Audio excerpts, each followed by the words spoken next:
नमस्कार दोस्तों, आप सभी का एक बार से बहुत स्वागत है करियर बिट किस फैमिली में। उत्तर प्रदेश में डीएलएड 2018 बैच के तृतीय सेमेस्टर और डीएलएड 2019 बैच के प्रथम सेमेस्टर की परीक्षाओं को लेकर के आप लोग के लगातार कमेंट्स के माध्यम से प्रश्न आ रहे हैं। यदि आप भी डीएलएड सेमेस्टर परीक्षाओं का वेट कर रहे हैं तो यह वीडियो आपके लिए महत्वपूर्ण हो सकती है। आगे बढ़ने से पहले मैं आप लोग को याद दिला दूं कि यदि आप इस चैनल पर नए हैं तो इसको सब्सक्राइब करते हुए बेल आइकन को प्रेस करना ना भूलें।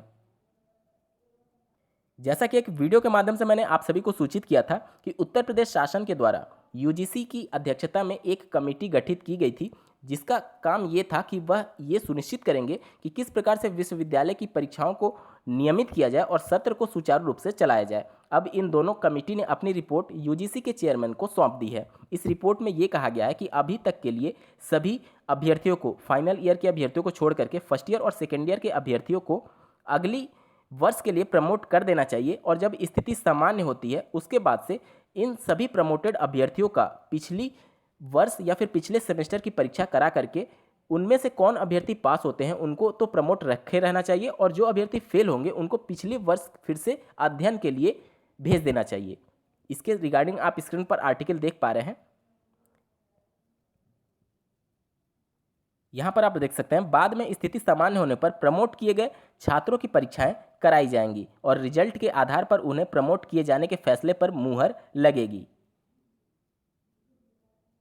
यानी कि अगर शासन यूजीसी के इस रिपोर्ट को मान्यता देती है और विभिन्न विश्वविद्यालय के साथ साथ अगर डीएलएड की परीक्षाओं में भी इस रिपोर्ट को ही अप्लाई करती है तो निश्चित तौर पर डीएलएड के अभ्यर्थी अभी अगले सेमेस्टर में प्रमोट तो हो जाएंगे, लेकिन बाद में उनकी पिछले सेमेस्टर की परीक्षाएं जरूर कंडक्ट कराई जाएंगी और उसी के आधार पर अभ्यर्थी जो प्रमोटेड होंगे उनका फाइनल स्टेटस निकाला जाएगा। अब प्रश्न ये उठता है कि अगर परीक्षा होगी तो कब तक हो सकती है।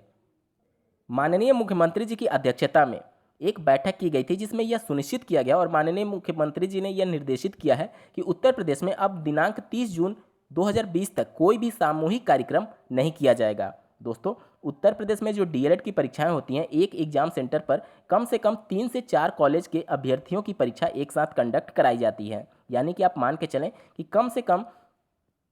4 से 500 अभ्यर्थी एक एग्जाम सेंटर पर इकट्ठे होते हैं और इस फैसले के बाद से अब इस टाइप का कोई भी गैदरिंग एक स्थान पर इकट्ठा नहीं हो सकती है 30 जून 2020 तक।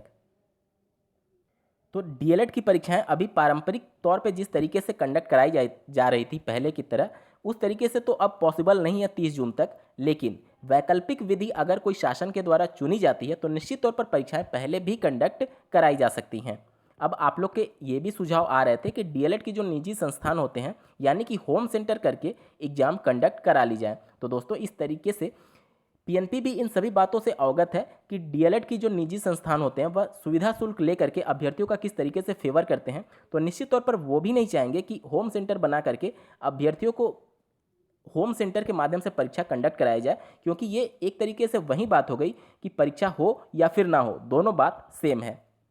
अगर पूरे वीडियो को मैं समराइज करूं तो डीएलएड सेमेस्टर परीक्षाओं के संदर्भ में ये कहा जा सकता है कि पारंपरिक विधियों के द्वारा जो पहले एक सेंटर पर 3-4 कॉलेज इकट्ठा होकर के एग्जाम होते थे, उस तरीके से अब परीक्षाएं इतनी जल्दी नहीं हो सकती हैं। जैसा कि माननीय मुख्यमंत्री जी ने निर्देशित किया है कि गैदरिंग एक जगह पर इकट्ठा नहीं होनी चाहिए 30 जून तक, तो उसको देखते हुए ये पॉसिबल तो नहीं है। लेकिन अगर कोई वैकल्पिक विधि ढूंढी जाती है उत्तर प्रदेश शासन के द्वारा या फिर पीएनपी के द्वारा तो निश्चित तौर पर परीक्षाएं पहले आयोजित की जा सकती हैं, जिसकी संभावना बहुत ही कम है। दोस्तों, आप लोग के क्या कुछ विचार हैं कमेंट सेक्शन में जरूर बताइएगा और ऐसे ही महत्वपूर्ण अपडेट्स के लिए बने रहें करियर बिट के इस चैनल के साथ। धन्यवाद।